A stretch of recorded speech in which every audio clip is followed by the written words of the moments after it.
Hey, today I want to talk to you a little bit about proper care and feeding of pastors. And one of the things I want to talk to you about, I mentioned a while back, talked about being an armor bearer, being the one who stands in the way, being the one who protects the pastor from the attacks of others. And so just I wanted to add a couple of thoughts onto that whole idea of as a church leader, as a bishop or a deacon, whatever your church calls it, an elder, to be that one who says, you know what, I'm gonna take that role of standing in the way. So when somebody comes and is making an accusation toward the pastor, that I can take that biblical stance of no, we're not going to accept an accusation against the pastor, but by the mouth of two witnesses. And so when somebody comes and is making petty accusations, I'm not talking about accusations of like, you know, the pastor committed sexual immorality with my wife. Well, do you have two witnesses? I'm not talking about that. Or the pastor, the pastor abused me. I'm not talking about that. I'm talking about those type of accusations that people make.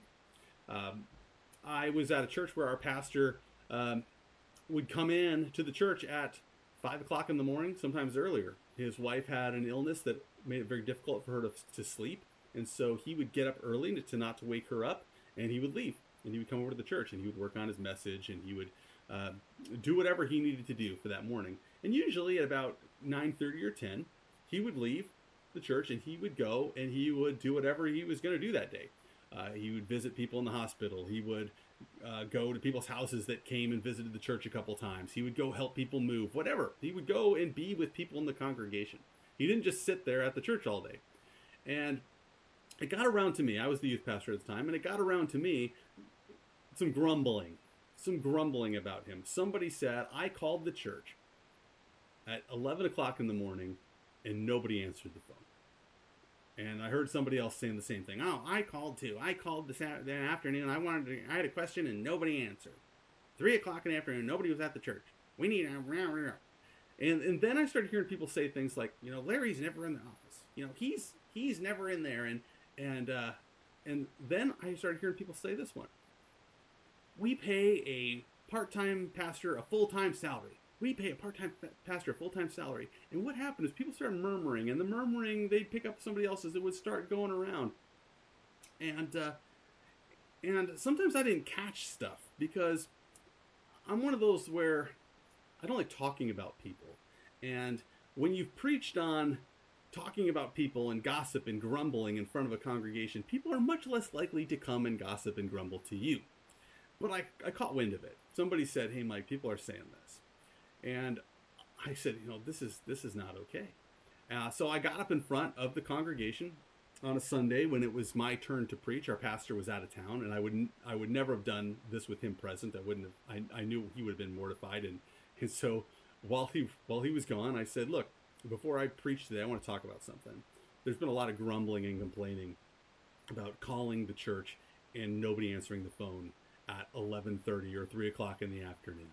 And I told him this, I said, if it's so important to you that somebody is here to answer the phone, then get your butt down here and sit in the office all day and answer the phone. But don't expect him to sit here and answer the phone and be a secretary when there's people out there to minister to, when there's hurting people that are in the hospital, or there's somebody that's having marriage issues and needs counseling and he's at their house. Don't be complaining because nobody's here to answer your phone call. No, get your butt down here and answer the phone. Sometimes I kind of preach that way. So then I said, and for those of you that have been saying, oh, we pay a part-time pastor a full-time salary, first of all, if you ever think that man works less than 40 hours a week, you're wrong. And number two, if you think $28,000 a year is a full-time salary, you're really, really confused about what a full-time salary is. We're paying a full-time pastor a part-time salary. And, it was one of those things that to me, I was pretty passionate about it because I cared about this guy and I knew it wasn't true. But I also thought that he should know about it. And so I told him, I said, hey, Larry, people have been saying this. And I just thought you should know. And he came back to me maybe a week later and he said, hey, Mike, I've been keeping track of all my hours. I made this chart and every day I come in and I keep track of it. And I knew why. I knew why he was doing that. And a few weeks later, we had a leadership meeting, and he wasn't there, and I don't recall why. But one of the leaders brought up something, that Mike, you said that people have been saying this, that Larry's been working this, are people really saying that? I said, that's what I've heard. And I said, no, you know what Larry did? Larry went and he got a chart out, and he started keeping track every day how many hours he worked. And they were like, oh, okay. And I said, do you know why he did that? Do you want to know why he did that? And they said, oh, probably because, if it comes down to it, he wants to be able to defend that he's actually doing his job. And I said, no, he's not defending himself. He wanted to make sure it wasn't true. He wanted to make sure that he wasn't robbing the church. He wanted to make sure that things that people were accusing of him weren't actually true. I think, man, that's the kind of pastor we need. That's the kind of heart we need. And he's getting beat up. We can't let that happen. So be one of those that stands in the gap, stand in the way, protect them from those petty things. Don't be afraid to be the unpopular one. Don't be afraid to be the one that says, no, this is not okay to talk about these things. This is not okay to have these grumbles and complainings. When you start focusing inward, we need to get our focus backwards, outward on the lost, on the gospel of Jesus Christ. Anyway, maybe that's helpful for you. I hope it's something you can think about. Maybe it'll be a help. God bless you.